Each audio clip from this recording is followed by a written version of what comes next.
அன்பர்கள் அனைவருக்கும் வணக்கம். எனது நண்பர், வயதான நண்பர் ஒருவர். அவர் அவங்க உங்க பசங்க எப்படி சார் இருக்காங்க அப்படின்னு கேட்பேன். கேட்டப்போ அவரு 2 பேரை பத்தி சொன்னாரு. அவங்க பசங்க. பெரியவன் ரொம்ப தங்கமான பையன், பொய்யே பேச மாட்டான், நல்ல பையன் அப்படின்னு சொல்லுவாரு. அரசாங்க உத்தியோகத்தில் இருக்கான் அப்படின்னு சொல்லுவாரு. அடுத்து 2வது பையன் உண்மையே பேச மாட்டான், எப்பயுமே போய் தான் பேசுவான், அவனை நினைச்சாதான் எனக்கு கவலையா இருக்குது அப்படின்னு சொல்லிக்குவாங்க. அதை நினைச்சாதான் எனக்கு கவலையா இருக்குது. பெரியவன் பரவாயில்ல, அரசாங்க உத்தியோகத்துக்கு போயிட்டான். சின்னவன் இன்னும் ஒரு அரசாங்க உத்தியோகம் கிடைக்கல அப்படின்னு சொல்லுவாரு. அப்புறம் அவரு காலமாயி போயிட்டாரு. இப்போ இன்றைய நிலைக்கு எடுத்துக்கிட்டா, பெரிய புள்ள அவர் அரசாங்க உத்தியோகத்தில் இருந்தார் ஒழிய அவர் ஒரு பெரிய டெவலப்மெண்ட்டா இல்லை. இப்போ ரிட்டையர்மெண்ட் ஆயிட்டாருன்னு நினைக்கிறேன். ரிட்டையர்மெண்ட் ஆயிட்டு அரசியல்வாதிக்கு பின்னாடி சுத்திட்டு கிடக்குறாரு. அதான் இப்போ அவருடைய பணி. அதுக்கு அடுத்தாப்புல இளைய மகன், அவர் அந்த ஐயாவோட இளைய மகன் பொறுப்பு இல்லாம இருப்பான் அப்படின்னு சொல்லிட்டு இருந்தாரு. இன்னைக்கு அவருடைய அந்த இளைய மகனுடைய பையன் மிகப்பெரிய அரசு பதவியில் இருக்கிறான், கெஸ்டட் ஆபீசர். ஆனா பார்த்தா பொய்யை தவிர எதுவுமே பேச மாட்டான் அப்படின்னு சொல்லுவாரு. அதனால எல்லாரையும் ஒரு மாதிரி எடை போட்டுற முடியாது. நல்லா, அதாவது அதுக்கோசரம் பொய் சொன்னா முண்டு வந்துடலாம் அப்படின்னு நான் சொல்ல வரல. பசங்களை பற்றிய கருத்துக்களை பொதுவாக எடுத்துக்கொள்ள வேண்டும். உண்மையை பேசுறான் அவன் ரொம்ப நல்ல பையன், அவன் பொய் பேசுறான் அவன் ரொம்ப கெட்ட பையன் அப்படின்னு நினைக்கக்கூடாது. எல்லாருமே சரிசமமாக நினைக்கணும் அப்படின்றத நான் அவர்கிட்ட இருந்து தெரிஞ்சுக்கிட்டேன். இப்போ அவருடைய இளைய மகன், அவரு நல்ல ஒரு பிஸ்னஸ் மேன் அது மாதிரி இருக்கிறாரு. ஆனா பெரியவர் ரொம்ப அறிவாளியா இருந்தவர் ஒரு சில அரசியல்வாதிகள் பின்னாடி போயிட்டு சுத்திட்டு இருக்கிறார். இதை நினைச்சா ரொம்ப ஆச்சரியமா இருக்கு. அவர் சார் இருந்தாருன்னா, அவர் அந்த ஐயா இருந்தாருன்னா இதை எப்படி பார்த்துருப்பாருன்ட்டு இப்போ ரொம்ப ஆச்சரியமா இருக்கு. அவர்கிட்ட நான் கேட்டிருப்பேன், ஐயா பார்த்தீங்களா இப்போ எப்படி இருக்கிறாங்க, உங்களுடைய இளைய மகனை பத்தி கேட்டீங்களே அவர் எப்படி இருக்கிறாரு, மூத்த மகனை பத்தி சொன்னீங்களா அவர் எப்படி இருக்கிறாரு பார்த்தீங்களா அப்படின்னு கண்டிப்பா கேட்கணும்னு தோணுது. ஆனா அவர் இல்லை. நம்ம நாட்டில் நல்ல பயிர் ஏறக்கூடிய நல்ல விவசாய நிலங்களை மனைகளாக கூறு போட்டு பிளாட்களாக போட்டு எல்லாம் விவசாயத்தை அழிச்சு எல்லாம் நகர்ப்புறம் ஆக்கிடுவாங்க போல இருக்கு. அதுதான் மிகப்பெரிய கொடுமையா இருக்குது. ரொம்ப தவறான செயல். ஏன்னா விவசாயம் எந்த காலத்துலையுமே ஒரு முக்கியமான தொழில். விவசாயத்தை நம்பிதான் எல்லாருமே நம்ம இருக்கிறோம். உழுதுண்டு வாழ்வாரை வாழ்வார் மற்றெல்லாம் பின் செல்பவர் அப்படின்னு, உழுதுண்டு பின் செல்பவர் அப்படின்ற ஒரு திருக்குறள் இருக்குது. அந்த குறளுக்கு ஏற்ற மாதிரி விவசாயத்தை நம்பிதான் எல்லாருமே இருக்கிறோம். உணவு எல்லாம் விவசாயத்தில் தான் இருக்குது. நீ எவ்வளவு பெரிய கம்பெனி என்னென்ன வந்தாலும் நம்மளுடைய உணவுப் பொருட்களை எவ்வளவு நம்ம உற்பத்தி செய்யறோமோ அவளுக்கு அவ்வளவு மிகவும் நல்லது. எனவே விவசாய நிலங்களை நாசப்படுத்துவது, விவசாய நிலங்களை ஒழிப்பது மிகவும் ஆபத்தான ஒன்றாகும் நமது நாட்டிற்கு என்பதை ஒவ்வொரு விவசாய மக்களும் ஒவ்வொரு குடிமக்களும் தெரிந்து கொள்ள வேண்டும். நல்ல புஞ்சு நிலம் இருக்கு, அங்க போய் ஃபேக்டரி ஆரம்பிங்க, அங்க போய் மனை போட்டு வீடு கட்டுங்க, அங்க நகர்ப்புறம் ஆக்குங்க. கரெக்டா நல்ல பெரிய ஏரி இருக்குது. அந்த ஏரி கீழே நல்லா ஏரியினுடைய ஆயக்கட்டு அப்படின்னு பேர் அதுக்கு, அந்த நஞ்ச நிலத்துக்கு பேரு. அந்த ஆயக்கட்டு நல்லா பலமாக பயிர் ஏறக்கூடிய கரிசல் மண், நல்ல மண் வளம் கொண்ட நிலமாகும்.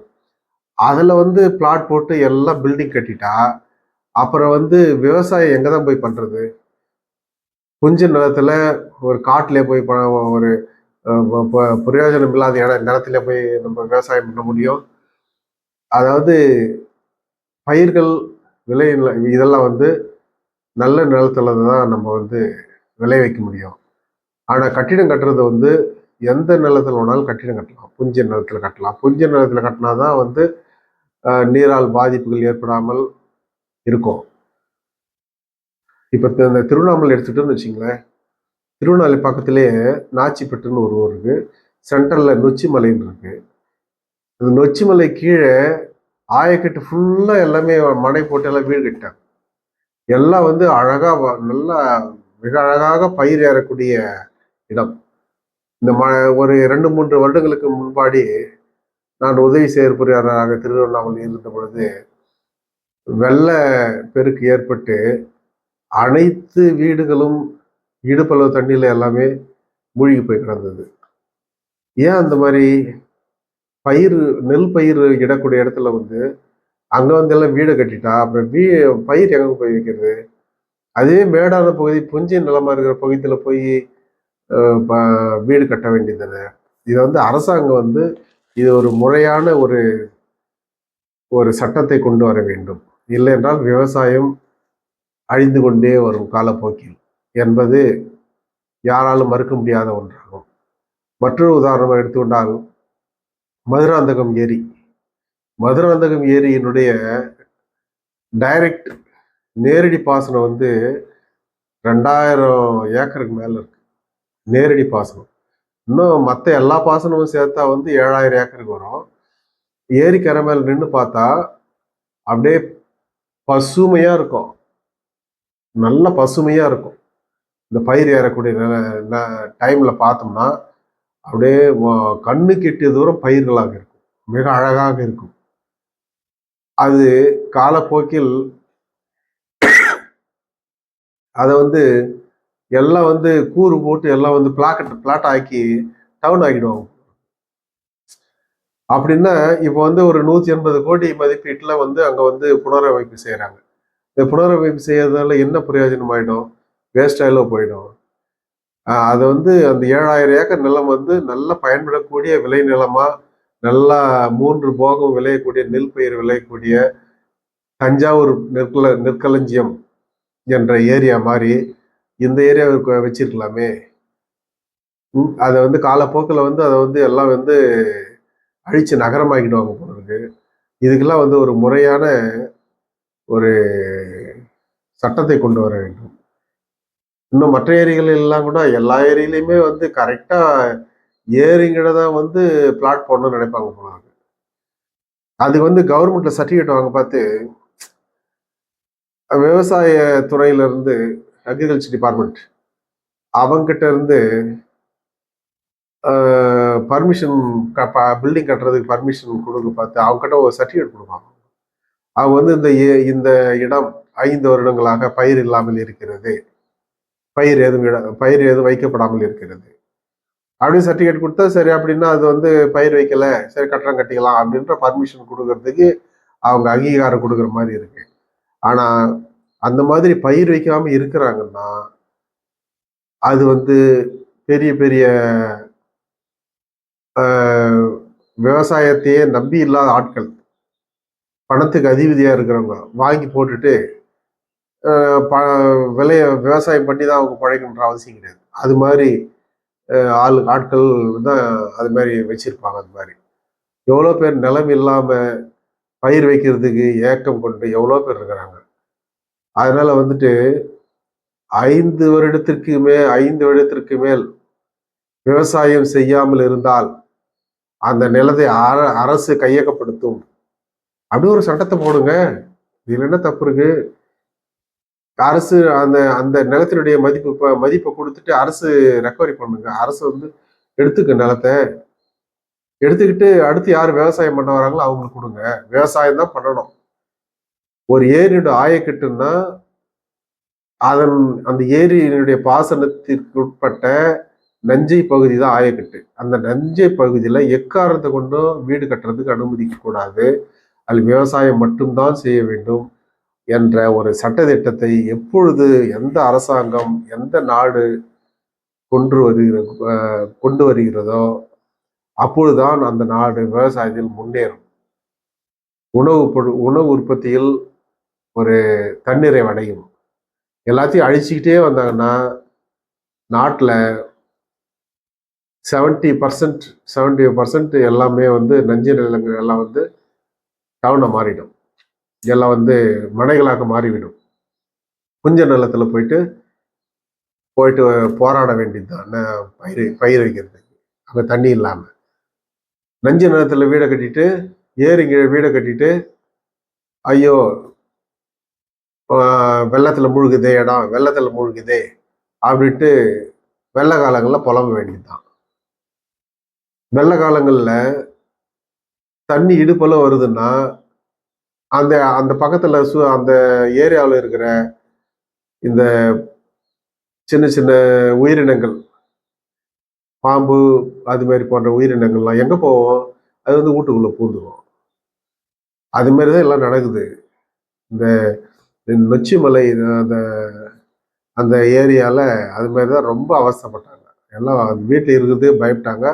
எவ்வளோ பேர் ஒரு சிலர் வீடு கட்டினவங்கலாம் வந்து வித்துட்டு போயிடுற மாதிரி அந்த அளவுக்கு வந்துட்டாங்க. இதெல்லாம் ஐயோ இங்கே ஏன் வாங்கி நம்ம வீடு கட்டணுமோ தெரியலையே அப்படின்னு நினைச்சவங்களாம் இருக்கிறாங்க. நினைச்சு கொடுத்துட்டு போனவங்களாம் இருக்கிறாங்க. அதனால வந்து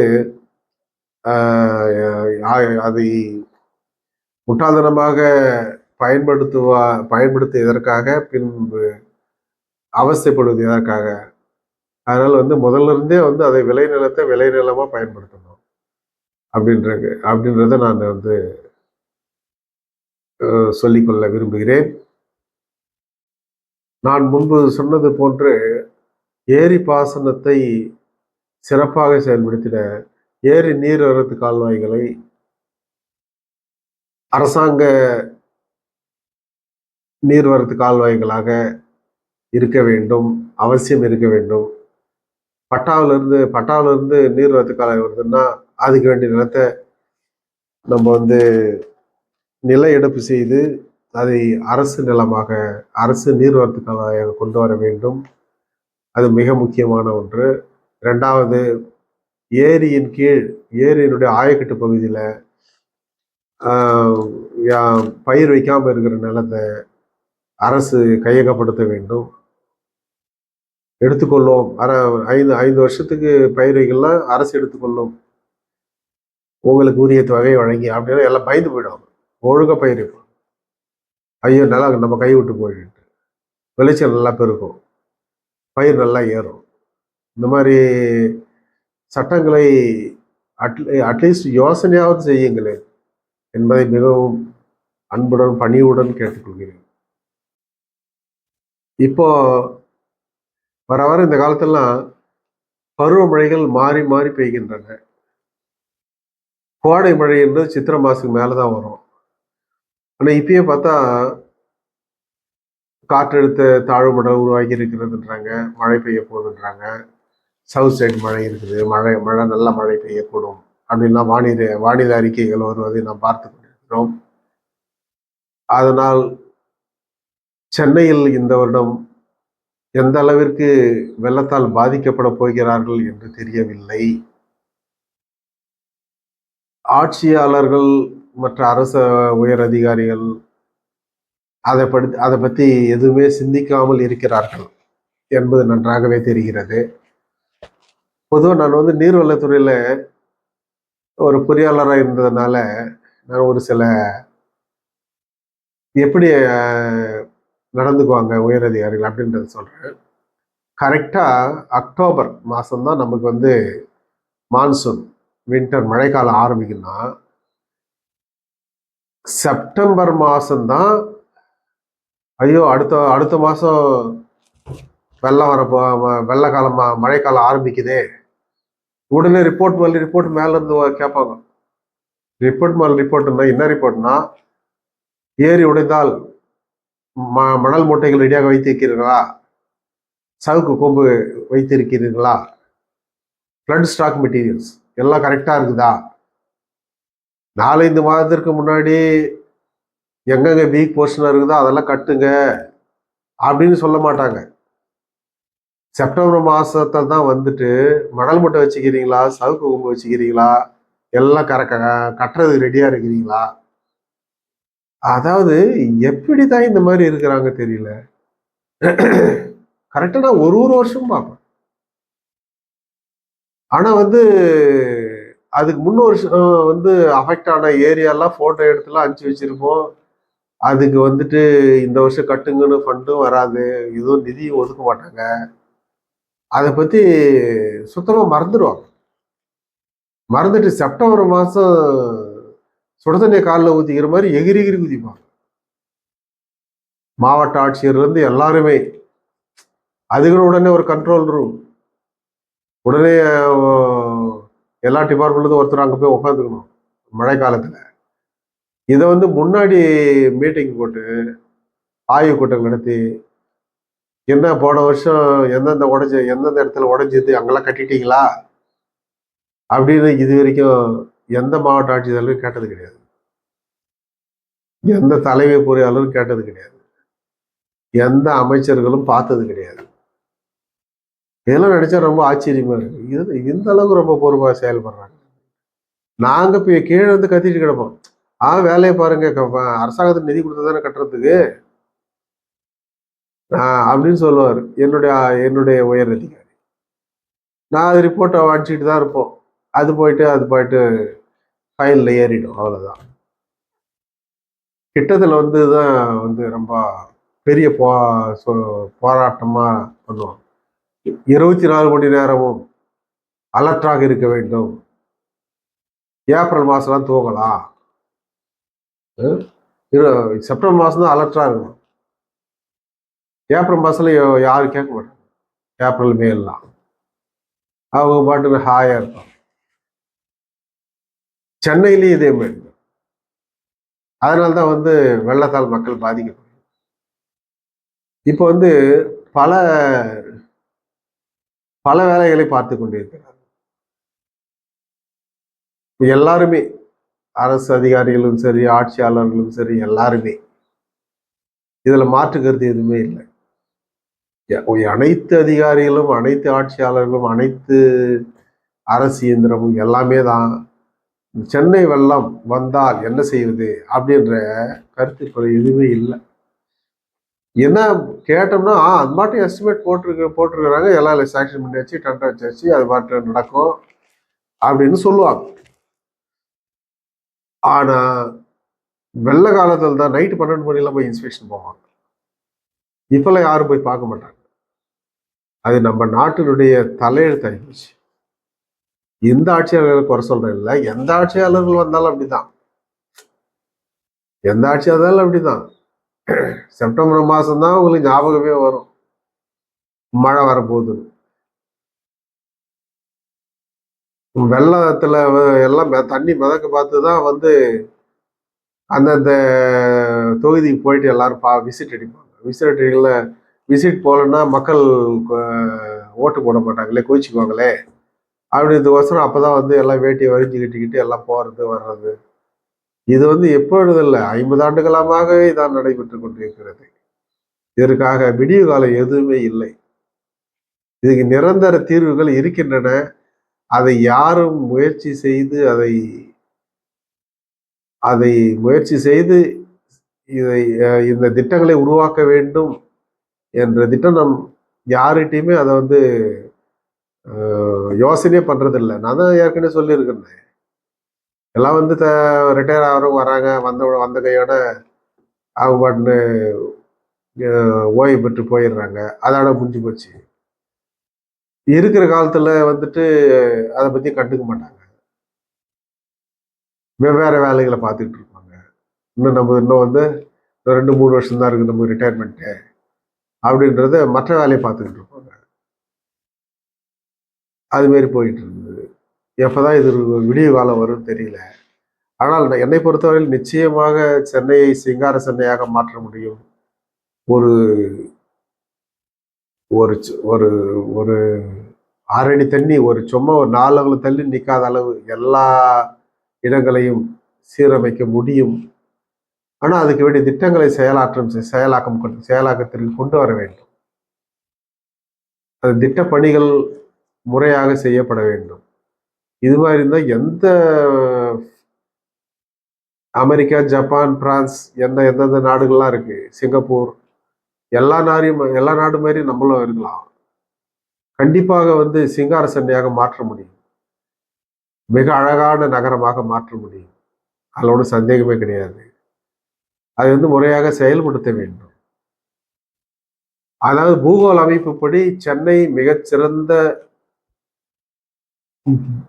பூகோள அமைப்பு கொண்ட நகரம், மாநகரம். மும்பை, டெல்லி, கல்கத்தா, புவனேஸ்வர், பெங்களூர், ஹைதராபாத் எல்லா மாநகரத்தையும் எடுத்துக்கிட்டா சென்னை மாநகரம் தான் மிகச்சிறந்த பூகோள அமைப்பு கொண்ட மாநகரம். அதில் எந்தவித மாற்று கருத்துமே கிடையாது. ரொம்ப அழகான அமைப்பு. தமிழ்நாடு வளமான நிலங்கள், வளமான அமைப்பு. நல்ல தஞ்சை நெற்களஞ்சியம் என்று சொல்லக்கூடிய அளவிற்கு பறந்து கிடக்கும் காவிரியின் ஆற்றுப்படுகைகள் எல்லாமே நெல் விளையும் பூமி. மிக வளமான நாடு தமிழ்நாடு. அதில் மிக நமக்கு மிக பெருமையாக சொல்லிக் கொள்ளலாம். ஆனால் நாட்டினுடைய பொருளாதார நிலை எடுத்துக்கொண்டால் பெருசா ஒன்றும் சொல்லிட முடியாது. இன்னும் நல்லா டெவலப் ஆகணும். இந்தியாவிலே முதன்மை மாநிலமாக கண்டிப்பாக முதன்மை மாநிலம்னா எல்லாம் விவசாயத்தில் முதன்மை மாநிலமா வரணும். அப்பதான் மற்றதில் என்ன பண்றது, விவசாய பொருட்கள் நம்ம நாட்டில இருந்தா எல்லா இதுக்கு போகணும். அது மாதிரி வரணும். உணவு உற்பத்தி பொருள் நிறைய உற்பத்தி செய்யும். உணவு உற்பத்தி பொருள் நிறைய உற்பத்தி செஞ்சாவே அது வளமான நாடு. இது யாராலுமே மறுக்க முடியாது. இத்துடன் இந்த பகுதி நிறைவடைகிறது. வணக்கம்.